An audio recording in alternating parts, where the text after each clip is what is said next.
Olá, queridos, estamos aqui para dar continuidade a esse projeto de escola bíblica que chamamos aqui na Igreja Batista Cidade de IDV, Instituto de Desenvolvimento de Vidas, porque entendemos que a escola bíblica é muito mais do que um momento entre professor e aluno, entre irmãos em Cristo, em que conversamos sobre a palavra de Deus. Não, mas a escola bíblica tem o poder de desenvolver as nossas vidas, de nos ajudar a caminhar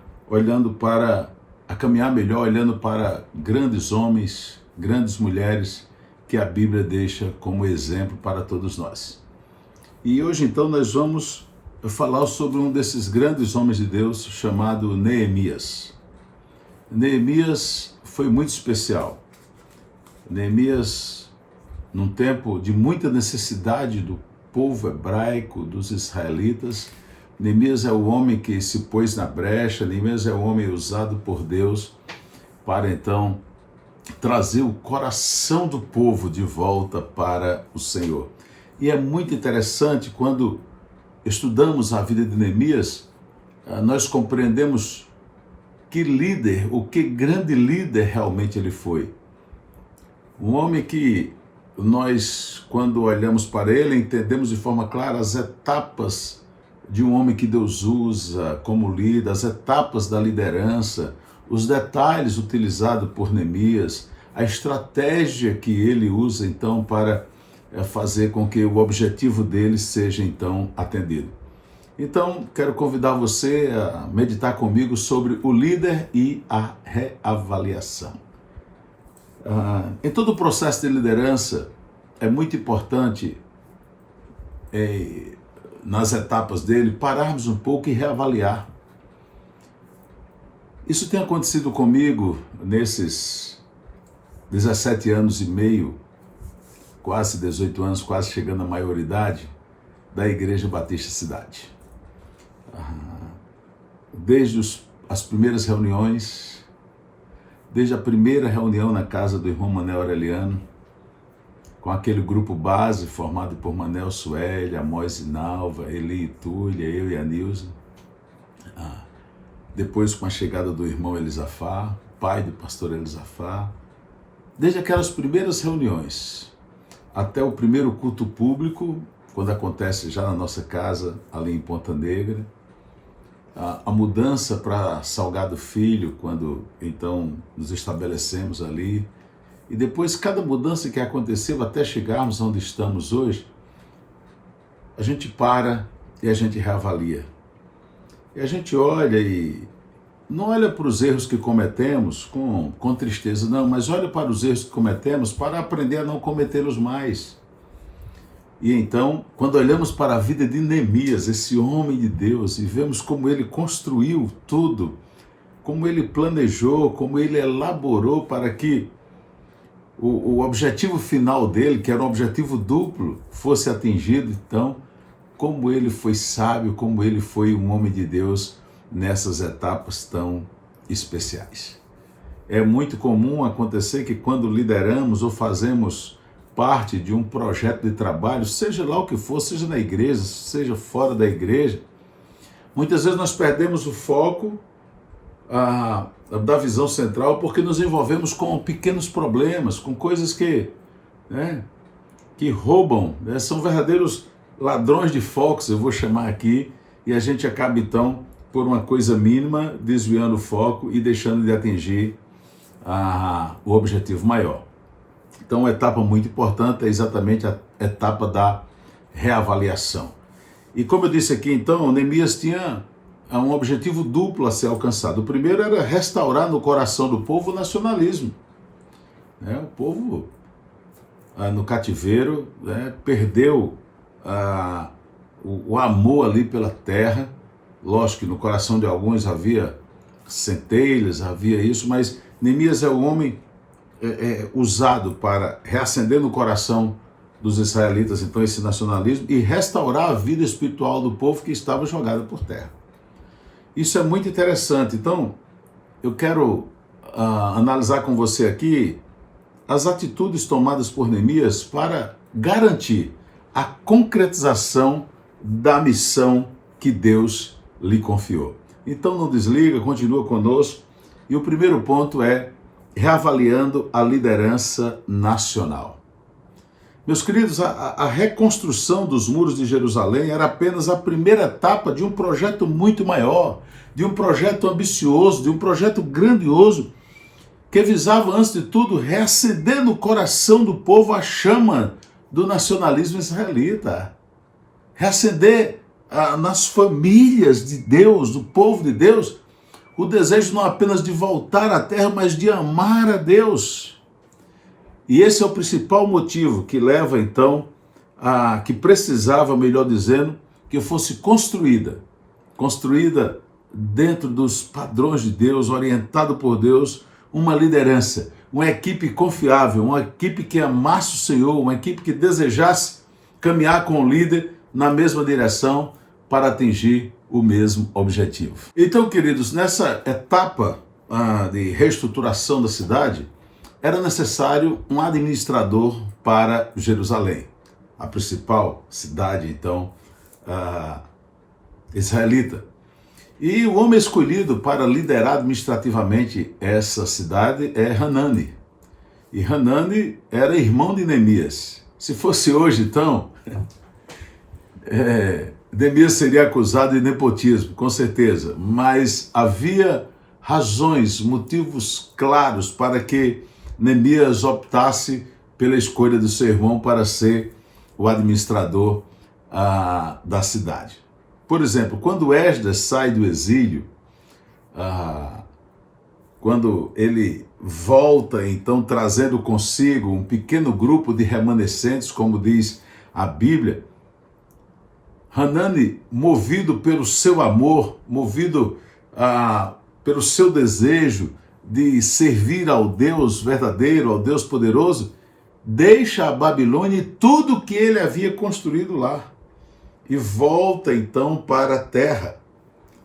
Além disso, Hanani, ele era da linhagem de Davi, da linhagem davídica, o que com certeza isso dava a ele uma autoridade para que ele pudesse então conduzir administrativamente os destinos da cidade para a qual eles estavam retornando para reconstruir. Reconstruir não apenas os muros, eu quero lembrar, mas reconstruir toda uma identidade, fazer com que o coração do povo então voltasse para essa nação escolhida por Deus. Hanani então era um homem capacitado, muito capacitado.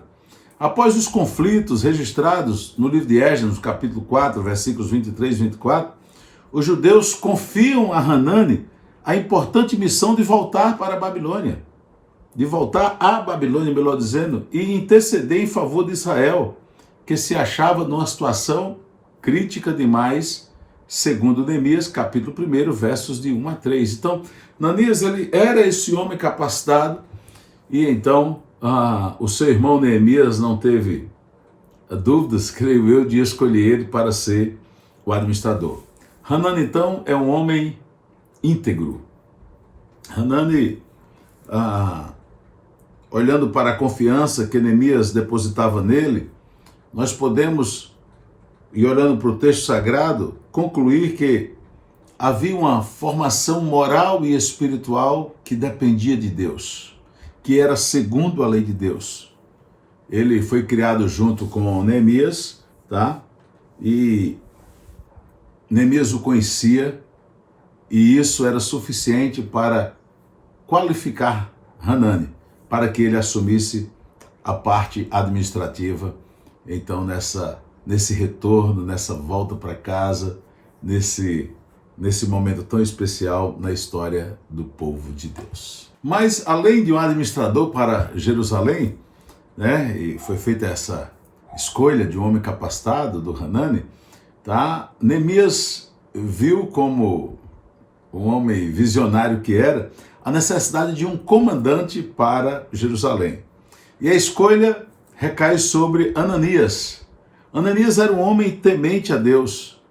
E Ananias tinha uma missão muito clara ali na sua função de comandante para Jerusalém.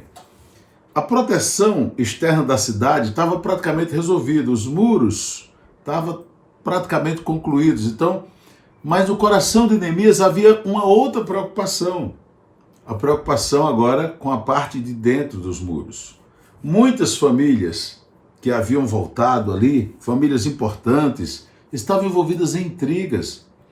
E Neemias sabia que ele podia estar ali cercado de ou tendo dentro dos muros, verdadeiros barris de pólvora que a qualquer momento poderia explodir, fazendo com que houvesse ali um golpe, tá? E para isso, então, ele precisava ter muito cuidado, ser muito sábio nessa escolha.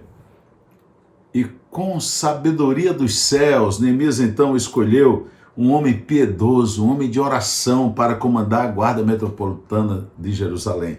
E esse homem era Ananias. Interessante, querido, muitas vezes achamos que quem comanda deve ser um guerreiro, deve ser alguém pronto para lutar, pronto. Lógico, essas são qualidades inerentes ao guerreiro. Mas quando esse guerreiro é temente a Deus, quando ele é um homem de oração, quando ele é um homem que se volta para Deus, então isso dá mais confiança às pessoas. As pessoas olham para esse comandante e veem que ele é realmente alguém temente a Deus. E Ananias tinha então a missão de guardar a casa do governador e garantir a segurança interna e externa da cidade. Mas a Bíblia diz que ele era um homem temente a Deus e fiel à sua palavra. Qualidades, queridos, necessárias para alguém que comanda algo. Temente a Deus, alguém fiel à sua palavra. E Ananias era esse homem. Ananias é esse homem da confiança de Neemias, que recebe dele essa missão tão nobre, então, a de comandar aquilo que, numa palavra contextualizada, seria a guarda metropolitana da cidade de Jerusalém.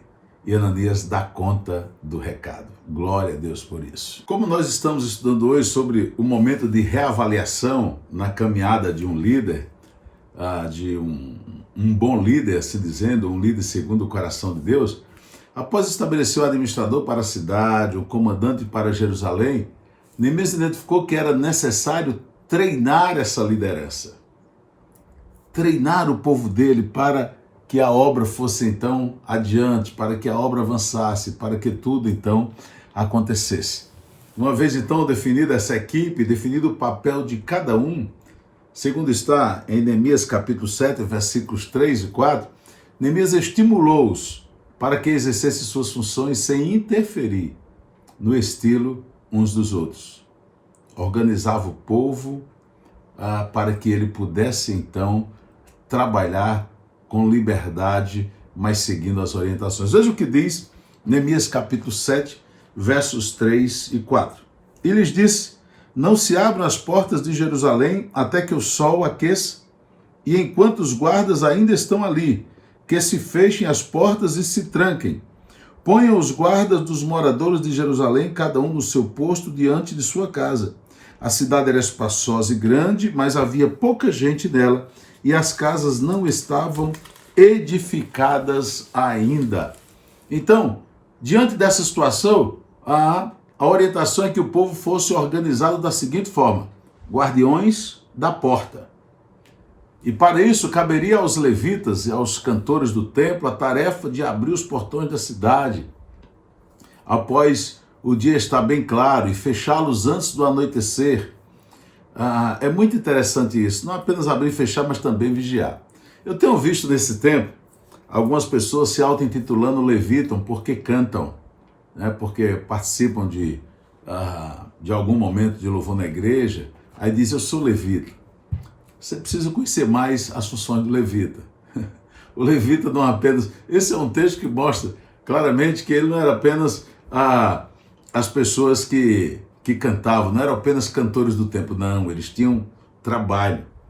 Aqui, por exemplo, eles abriam e eles fechavam a porta e eles vigiavam. Outros textos vão dizer que os levitas limpavam, eles trabalhavam cuidando daquilo ali. Então, se você se considera um levita apenas por cantar, por adorar a Deus com a sua voz, com o canto, eu quero convidar você a servir ao Senhor integralmente. A não apenas cantar, mas olhar para as necessidades que tem o reino de Deus hoje aqui, as necessidades que a igreja de Deus tem e está disposto para servir. E aí você vai estar alinhando o título de levita ao que você faz, ao que você realiza no reino de Deus, na igreja dele. Então, primeiro, eram necessários guardiões da porta, mas também eram necessários guardiões do muro. O muro havia sido reconstruído, estava lá. E durante todo o dia, os guardiões se revezavam na vigilância sobre os muros, mas havia aí um momento, aquela brecha que precisa ter cuidado. Ao anoitecer, a responsabilidade pela segurança passaria às famílias que habitavam nas casas próximas aos muros, cada uma de frente à sua própria casa. Percebe a estratégia de Neemias e percebe a visão dele de reavaliação. O que acontece, queridos, na nossa caminhada quando temos pessoas que delegamos para eles certas coisas, baixar a nossa guarda, ok? Então tinha os vigias lá, mas Neemias queria todo o envolvimento do povo. Neemias queria que aquele povo não apenas tivesse voltado para Jerusalém, mas que o coração deles estivesse ali, né? Que o povo de Deus novamente de volta a Jerusalém estivesse ali reunido, mas estivesse com o pensamento voltado para Deus, e para isso ele precisava do envolvimento de todo o povo. Ele então diz, olha, então à noite cada um de vocês da sua casa vão dar conta desse pedaço aí, vocês vão cuidar disso aí. E aí, queridos, muitas vezes na obra de Deus, nós estamos, né, naquela velha cifra dos 3 S, salvo, sentado e satisfeito, porque um está fazendo isso, o outro está fazendo aquilo, Cicrano está realizando algo, Beltrano está fazendo outra coisa, e aí eu fico sentado na minha. Eu quero dizer que o reino de Deus sempre tem lugar para você servir. O reino de Deus tem lugar para que você esteja envolvido nele, não apenas sentado, cultuando, não, mas o reino de Deus precisa que você se envolva mais, precisa que você... Então esse é o momento para você reavaliar a sua vida, para você reavaliar a sua caminhada com o Senhor Jesus, então, e decidir de coração abraçar esta obra tão linda que é seguir e servir a Jesus. Então não perca tempo, seja um guardião das portas, seja um guardião dos muros, seja alguém que esteja pronto para realizar a obra que Deus tem confiado a você.